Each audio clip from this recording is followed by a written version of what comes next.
కాలానుగుణంగా సంవత్సరం పొడవునా కూరగాయలు పండించే రైతులు మంచి ఆర్థిక ఫలితాలు సాధిస్తున్నారు. మార్కెట్లో మండిపోతున్న కూరగాయల రేట్లే ఇందుకు ప్రత్యక్ష ఉదాహరణ.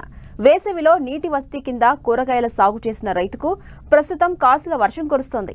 కూరగాయల్లో ధరల హెచ్చుతగ్గులున్న స్థిరమైన ఆదాయాన్నిచ్చే పంటగా బెండ సాగు రైతుల ఆదరణ పొందుతోంది. ప్రస్తుతం వర్షాలు ఆశాజనకంగా ఉండటంతో రైతులు బెండ సాగుకు సన్నద్ధమవుతున్నారు. దీని సాగు వివరాలను ఇప్పుడు తెలుసుకుందాం.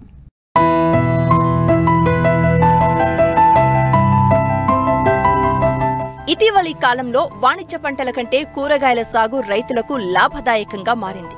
మార్కెట్ ధరల్లో హెచ్చుతగ్గులున్నా ఒకసారి కాకపోతే మరోసారి రేటు కలిసొస్తూ ఉండడంతో రైతులకు సాగు లాభదాయకంగా మారింది.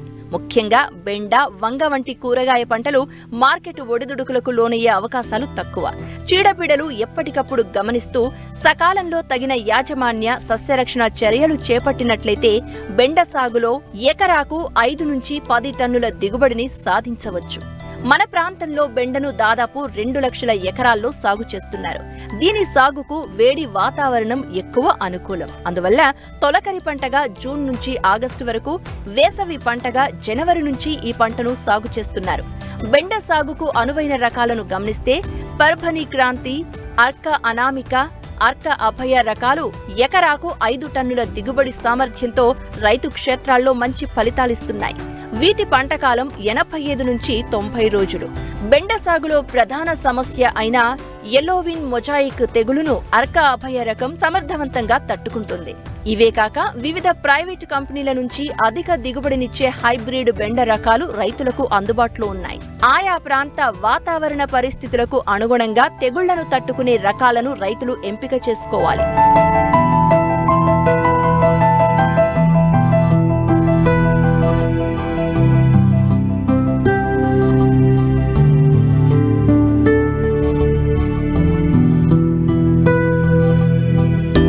సారవంతమైన నీరు ఇంకే తేలిక నేలలు, మురుగునీరు పోయే సౌకర్యం గల తేలికపాటి నల్ల నేలలు బెండ సాగుకు అనుకూలం. ఎకరాకు 4 నుంచి 6 కిలోల విత్తనం అవసరమవుతుంది. హైబ్రిడ్లైతే 2 నుంచి 2.5 కిలోల విత్తనం సరిపోతుంది.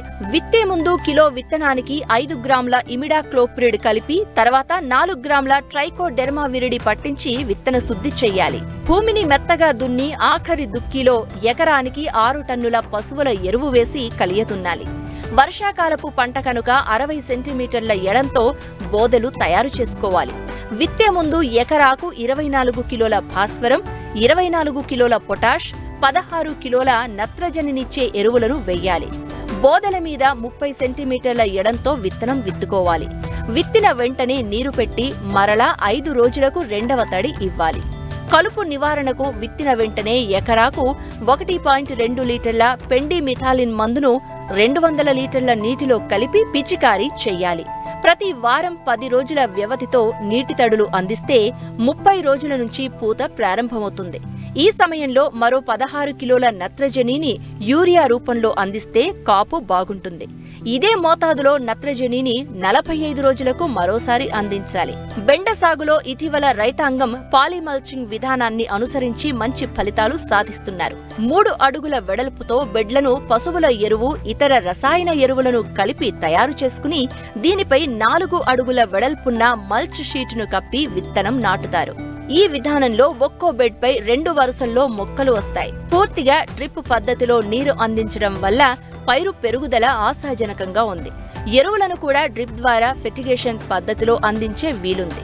ఈ పాలిమల్చింగ్ విధానంలో ఎకరాకు 15,000 ఖర్చవుతున్నా ఆ తరువాత కలుపు సమస్య లేకపోవడం, ఎరువులు సమర్థ వినియోగంతో ఖర్చు కలిసొస్తోంది.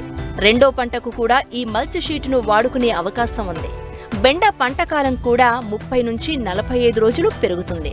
సాధారణ పద్ధతితో పోలిస్తే దిగుబడి 50 నుంచి 60% పెరుగుతున్నట్లు రైతుల అనుభవాలు నిరూపిస్తున్నాయి.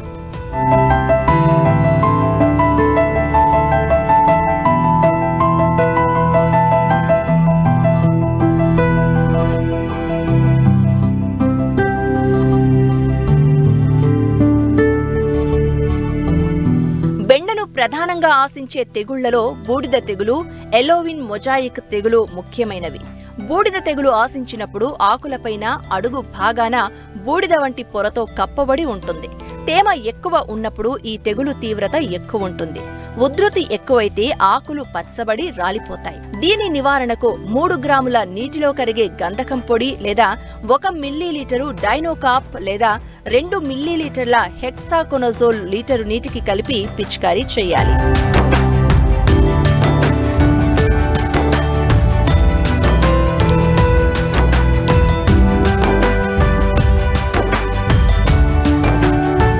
బెండను ఆశించే ఎలోవిన్ మొజాయిక్ వైరస్ తెగులును శంకు తెగులు అంటారు.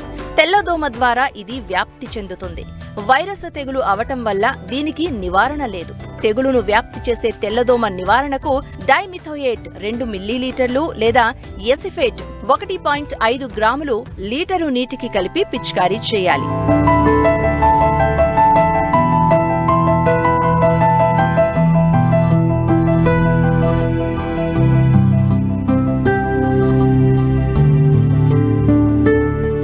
బెండ విత్తిన 45 రోజుల నుంచి ప్రతి 2-3 రోజులకు ఒక కోత చొప్పున కోయాలి.